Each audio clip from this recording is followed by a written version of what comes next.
14 సంవత్సరాలు లక్ష్మణుడు భోజనం చేయలేదు. ఆ భోజనాన్ని ఏం చేశాడు? ఊర్మిళాదేవి రాముణ్ణి కోరుకున్న కోరిక ఏమిటి అన్న విషయాలు ఇప్పుడు మనం తెలుసుకుందాము. రావణ సంహారం జరిగిపోయింది. రాములవారు దిగ్విజయంగా అయోధ్యకు చేరుకున్నారు.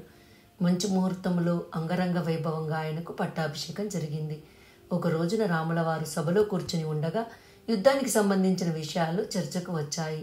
ఇంద్రజిత్తును 14 ఏళ్ల పాటు నిద్రాహారాలు లేని మనిషే చంపగలడు కాబట్టి లక్ష్మణుడు అలా 14 ఏళ్ల పాటు నిద్రాహారాలు లేకుండా ఉన్నాడు కనుకని ఇంద్రజిత్తుని చంపగలిగాడు అంటూ చర్చించుకోవడం మొదలుపెట్టారు. ఆ మాటలు విన్న రాముల వారికి ఒక అనుమానం వచ్చింది. 14 సంవత్సరాల పాటు మమ్మల్ని కంటికి రెప్పలా కాచుకొని ఉండేందుకు లక్ష్మణుడు నిద్రపోలేదని తెలుసు. కానీ భోజనం కూడా చేయలేదు కదా, మరి ఆ భోజనం ఏం చేశాడు అని అనుమానం వచ్చింది. అప్పుడు లక్ష్మణుడిని పిలిచి, మమ్మల్ని కంటికి రెప్పలా కాచుకొని ఉండేందుకు నువ్వు నిద్రపోలేదని నాకు తెలుసు. నీ భార్య ఊర్మిళ ఇక్కడ అంతఃపురంలో ఆ నిద్రను అనుభవించిందని తెలుసు. కానీ రోజు నీకు అందించిన ఆహారాన్ని ఏం చేశావు అని అడుగుతాడు. అప్పుడు లక్ష్మణుడు, మనం వనవాసం చేస్తున్న నాళ్ళు నాకు అందించిన ఆహారాన్ని పంచవటిలోని ఒక చెట్టు తొర్రలో ఉంచేవాడినని జవాబు చెప్తాడు. లక్ష్మణుడు చెప్పిన మాటలు సబబుగా అనిపించినప్పటికీ ఆహార పొట్లాన్ని ఓసారి లెక్కచ్చి పెడదామని అనిపించింది సరదాగా రామునికి. దాంతో వాటిని రప్పించి సైనికులతో లెక్కించారు. కానీ లెక్కలో ఒక 7 రోజుల ఆహారం తగ్గినట్టు తెలిసింది.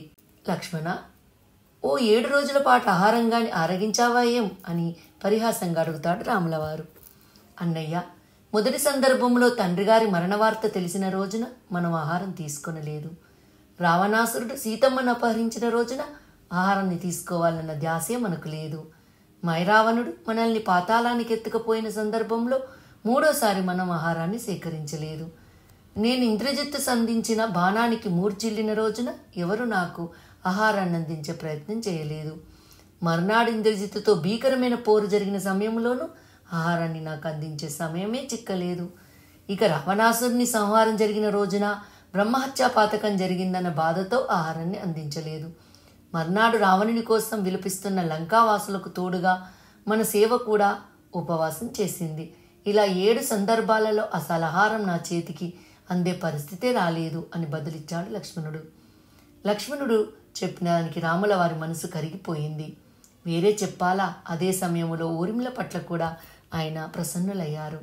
అప్పుడు ఊర్మిళను పిలిచి, తల్లి, వనవాసంలో నువ్వు ప్రత్యేకంగా మాతో పాటు లేకపోయినా ఇక్కడ నువ్వు చేసిన త్యాగంతోనే మేము అక్కడ అన్ని సమస్యలను తట్టుకొని నిలబడగలిగాము. అందుకు సీతా లక్ష్మణులతో పాటుగా నువ్వు కూడా మా పక్కనే ఆశీస్సురాలై ఉండు అన్నారట రాములవారు. అప్పుడు ఊర్మిళ రాములవారి అనుగ్రహానికి కళ్ళు చెమ్మగిల్లాయట. కాని ప్రభు, నాకు నీ పాదపద్మాల దగ్గర చోటు కంటే వేరే వరమేది వద్దు. ప్రతిరోజు నీ పాదాల చెంతకు చేరుకొని నా అనుగ్రహాన్ని పొంది నైవేద్య రూపంలో నేను ఉండేలా అనుగ్రహించు అని వేడుకుందట ఊర్మిళ. కలియుగములో పూరి క్షేత్రములో నేను కృష్ణుని అవతారములో వెలుస్తాను. నా సోదరుడు లక్ష్మణుడు బలరాముని రూపంలో నాతో తోడుగా ఉంటాడు. నువ్వు విమలాదేవి అవతారంలో ఆ ఆలయంలో క్షేత్రపాలకురాలిగా వెలుస్తావు.